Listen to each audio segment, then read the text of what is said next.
Genesis chapter 12. The Lord had said to Abram, "Go from your country, your people and your father's household to the land I will show you. I will make you into a great nation, and I will bless you. I will make your name great, and you will be a blessing.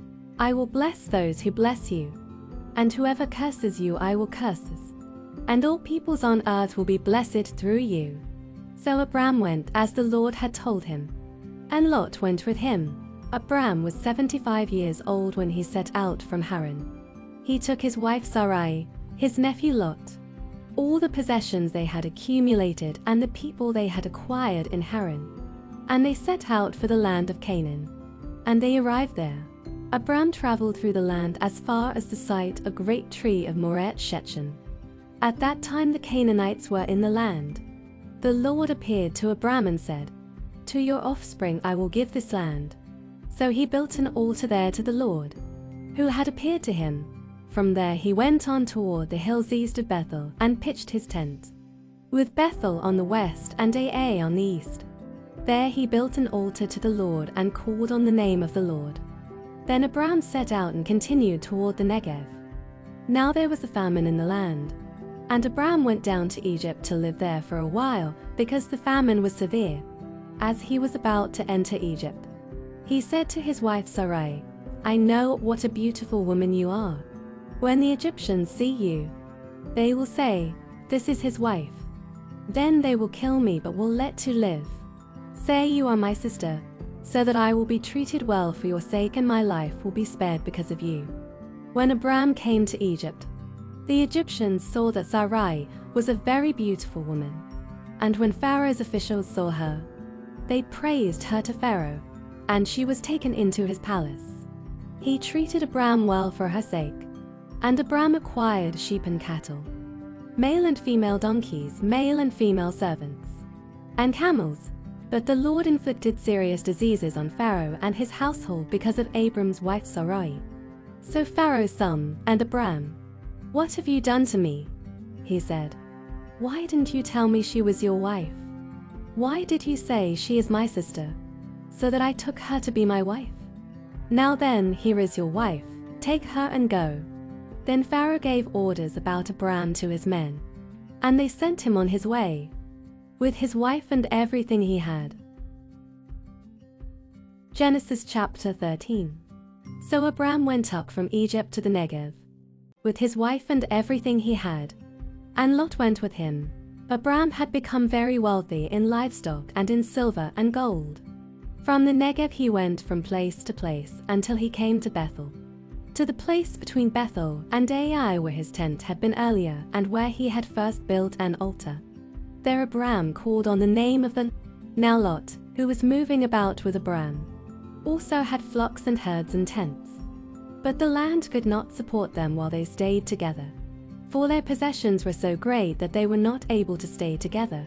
And quarreling arose between Abram's herders and Lot's. The Canaanites and Perizzites were also living in the land at that time.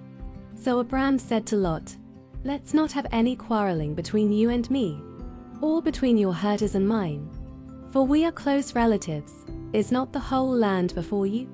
Let's part company. If you go to the left, I'll go to the right. If you go to the right, I'll go to the left." Lot looked around and saw that the whole plain of the Jordan towards all was well watered, like the garden of the Lord, like the land of Egypt. This was before the Lord destroyed Sodom and Gomorrah. So Lot chose for himself the whole plain of the Jordan and set out toward the east.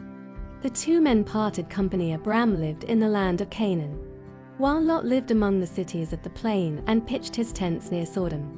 Now the people of Sodom were wicked and were sinning greatly against the Lord. The Lord said to Abram after Lot had parted from him, "Look around from where you are, to the north and south, to the east and west. All land that you see I will give to you and your offspring forever. I will make your offspring like the dust of the earth, so that if anyone could count the dust, then your offspring could be counted. Go, walk through the length and breadth of the land, for I am giving it to you." So Abram went to live near the great trees of Mamre at Hebron, where he pitched his tents. There he built an altar to the Lord. Genesis chapter 14. At the time when Amraphel was king of Shinar, Ariel king of Elisar, Tor-Laomer king of Elam, and Tidal king of Goyim. These kings went to war against Bera king of Sodom, Bershah king of Gomorrah, Shinab king of Admah, Shemeba king of Zeboim, and the king of Bela, that is, Zor. All these latter kings joined forces in the valley of Siddim, that is, the Dead Sea Valley.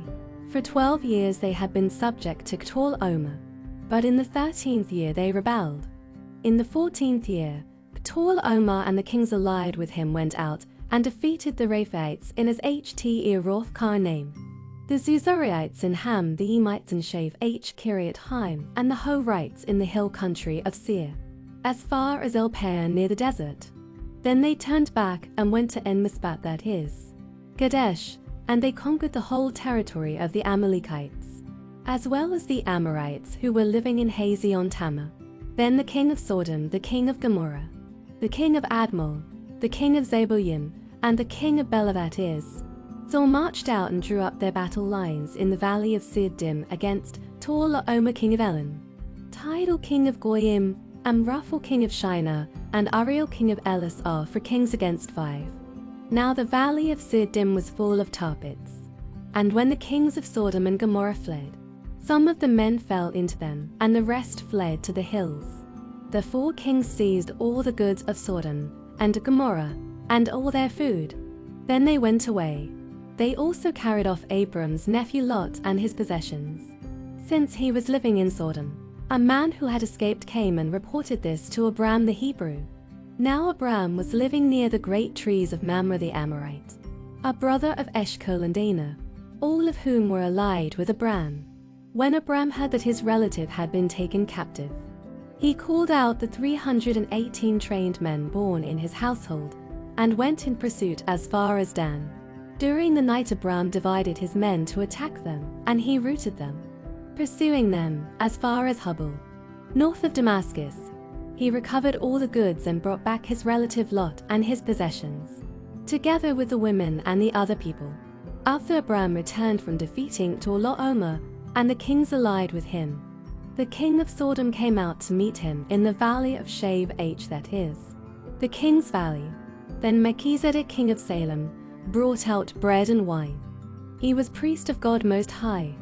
And he blessed Abram, saying, Blessed be Abram by God Most High, creator of heaven and earth, and praise be to God Most High, who delivered your enemies into your hand.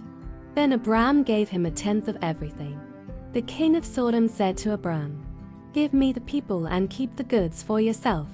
But Abram said to the king of Sodom, With raised hand I have sworn an oath to the Lord, God Most High, creator of heaven and earth, that I will accept nothing belonging to you, not even a thread or the strap of a sandal, so that you will never be able to say, I made Abram rich.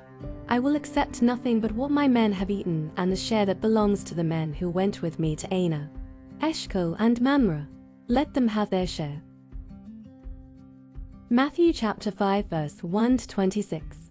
Now when Jesus saw the crowds, he went up on a mountainside and sat down. His disciples came to him, and he began to teach them.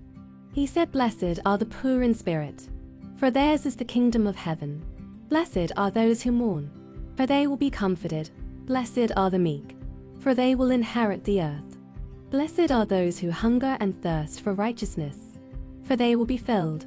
Blessed are the merciful, for they will be shown mercy. Blessed are the pure in heart, for they will see God. Blessed are the peacemakers, for they will be called children of God. Blessed are those who are persecuted because of righteousness, for theirs is the kingdom of heaven. Blessed are you when people insult you, persecute you, and falsely say all kinds of evil against you because of me.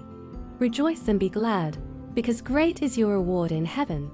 For in the same way they persecuted the prophets who were before you. You are the salt of the earth. But if the salt loses its saltness, how can it be made salty again? It is no longer good for anything, except to be thrown out and trampled underfoot. You are the light of the world. A town built on a hill cannot be hidden. Neither do people light a lamp and put it under a bowl. Instead they put it on its stand, and it gives light to everyone in the house. In the same way, let your light shine before others, that they may see your good deeds and glorify your Father in heaven. Do not think that I have come to abolish the law or the prophets. I have not come to abolish them, but to fulfill them.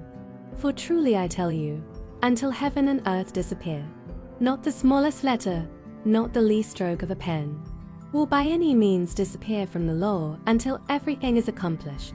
Therefore anyone who sets aside one of the least of these commands and teaches others accordingly will be called least in the kingdom of heaven. But whoever practices and teaches these commands will be called great in the kingdom of heaven. For I tell you that unless your righteousness surpasses that of the Pharisees and the teachers of the law, you will certainly not enter the kingdom of heaven. You have heard that it was said to the people long ago, "You shall not murder, and anyone who murders will be subject to judgment." But I tell you that anyone who is angry with a brother or sister will be subject to judgment. Again, anyone who says to a brother or sister, "Raca," is answerable to the court, and anyone who says "You fool," will be in danger of the fire of hell.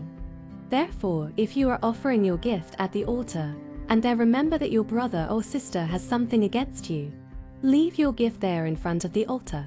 First go and be reconciled to them. Then come and offer your gift. Settle matters quickly with your adversary who is taking you to court. Do it while you are still together on the way, or your adversary may hand you over to the judge, and the judge may hand you over to the officer, and you may be thrown into prison. Truly I tell you, you will not get out until you have paid the last penny.